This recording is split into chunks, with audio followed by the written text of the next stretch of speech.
is, ons kry 3 soorte trauma. Eerstens akute trauma. Dis daai respons op 'n eenmalige gebeurtenis, iets soos 'n noodlottige motorongeluk, 'n natuurramp, komplikasies met kindergeboorte of 'n date-rape. Tweedens kry ons kroniese trauma.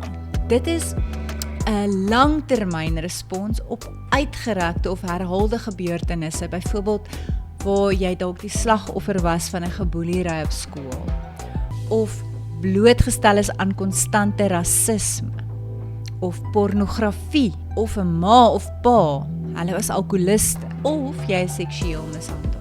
En dan derdens komplekse trauma.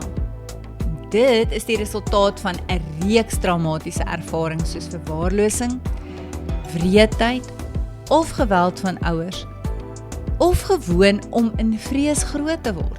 Om in konstante vrees groot te word beteken dat jy nooit regtig kon ontspan nie.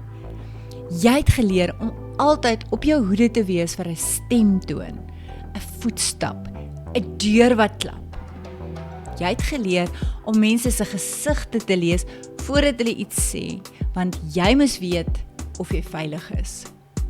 En jou liggaam het geleer om gespanne te wees, selfs wanneer daar geen onmiddellike gevaar was nie.